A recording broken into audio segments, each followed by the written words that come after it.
Hello बच्चों, let's read the following question. The question says, which one of the following is the major difference between mosses and ferns?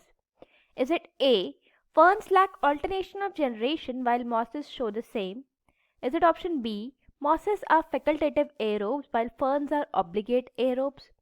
Is it C, vascular bundles of ferns show xylem vessels while those of mosses lack it? Option D, sporophyte of ferns live much longer as compared to the sporophyte of mosses.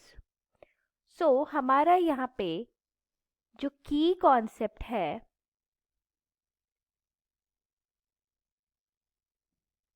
वो है diversity in plant kingdom. तो चलिए देखते हैं। सबसे पहला जो हमारा स्टेटमेंट है वो है ferns lack alternation of generation while mosses show the same. So हमारे जो mosses हैं, mosses ये आते हैं ब्रायोफाइटा में, और जो हमारे ferns हैं ये हैं हमारे टेरिडोफाइट्स।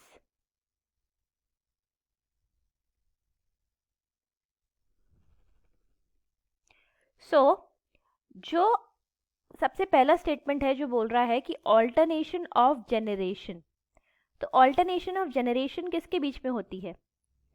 ऑल्टरनेशन ऑफ जेनरेशन ये होता है हमारा सेक्सुअली रिप्रोड्यूसिंग ऑर्गेनिजम्स में।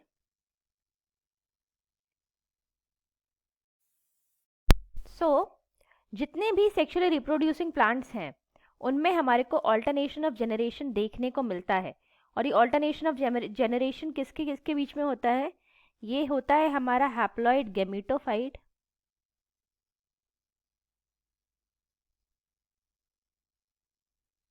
और हमारे स्पोरोफाइट के बीच में। तो इनके बीच में हमारा होता है ऑल्टरनेशन ऑफ जेनरेशन, और ये हमारे को सारे सेक्सुअली रिप्रोड्यूसिंग प्लांट्स में मिलता है। In all sexually reproducing plants, तो वो हमारे को ब्रायोफाइटा में भी मिलेगा, मतलब मॉसेस में भी मिलेगा और फर्न्स में भी मिलेगा। So ferns lack alternation of generation while mosses में है, तो ये हमारा स्टेटमेंट हो जाता है फॉल्स। सेकेंड हमारा जो स्टेटमेंट है, mosses are facultative aerobes while ferns are obligate aerobes. हमारे मॉसेस होते हैं, फैकल्टेटिव एरोब का मतलब क्या है कि वो एनेरोबिक कंडीशन में भी सरवाइव कर लेगा। एरोब है पर फैकल्टेटिवली एरोब है वो, बट वो एनेरोबिक कंडीशन में भी सरवाइव करता है। जबकि ऑब्लिगेट एरोब्स कौन है? जो पूरी तरह एरोबिक कंडीशन में रहेंगे, ऑक्सीजन में रहेंगे, वो है फर्न्स। सो ऐसा नहीं होता, mosses are not facultative aerobes. So ये हमारा जो ऑप्शन है ये भी हो गया रॉन्ग। ऑप्शन थर्ड है हमारा, vascular bundles of fern show xylem vessels while those of mosses lack it. अब हमें पता है कि हमारा जो xylem vessels है, xylem vessels हमारे कहाँ होते हैं?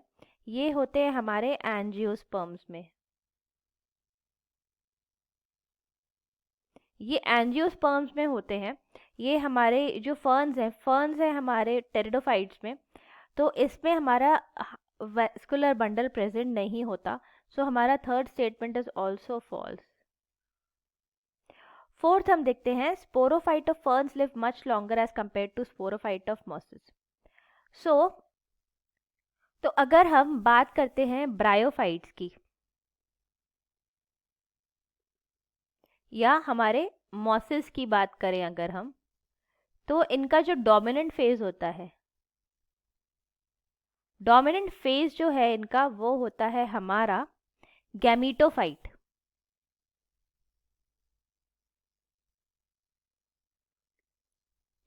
और जबकि जो हमारे होते हैं फर्न्स होते हैं या जो हमारे टेरिडोफाइट्स होते हैं, टेरिडोफाइट्स या जो हमारे फर्न्स हैं, उनमें जो डोमिनेंट फेज होता है वो होता है हमारा वो स्पोरोफिटिक जनरेशन, स्पोरोफाइट, स्पोरोफाइट। सो डोमिनेंट फेज जो हमारा टेरिडोफाइट्स में या फर्न्स में जो हमारा डोमिनेंट फेज है वो हमारा है स्पोरोफाइट, स्पोरोफिटिक जनरेशन जो डिप्लॉयड है। और जो गैमेटोफिटिक फेज होता है वो डोमिनेंट होता है ब्रायोफाइट्स पे और वो होता है हैप्लॉइड। सो हमारा जो स्पोरोफिटिक फेज है, क्योंकि वो फर्न्स का जो स्पोरोफाइट है, फर्न्स जो है हमारे उनका डोमिनेंट फेज स्पोरोफाइट है, तो स्पोरोफाइट जो है ज़्यादा टाइम तक रहेगा, it will live much longer as compare to sporophyte of mosses. Sporophyte of mosses का जो है, क्योंकि डोमिनेंट फेज उनका गेमेटोफाइट है, तो उनका स्पोरोफाइट जो है वो ब्रीफ पीरियड के लिए छोटा पीरियड होगा। ब्रीफ कौन सा पीरियड होगा यहाँ पे? स्पोरोफिटिक। स्पोरोफाइट इनका ज़्यादा टाइम नहीं रहेगा, जबकि टेरिडोफाइट्स या फर्न्स जो हैं इनका ब्रीफ पीरियड होगा।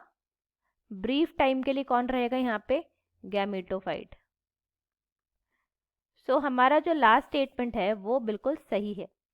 सो हमारा जो आंसर है, which of the following is the major difference between mosses and ferns, तो हमारा जो आंसर हो जाएगा, answer to this question is option D, that is sporophyte of ferns live much longer as compared to sporophyte of mosses. I hope you understood it well. All the best.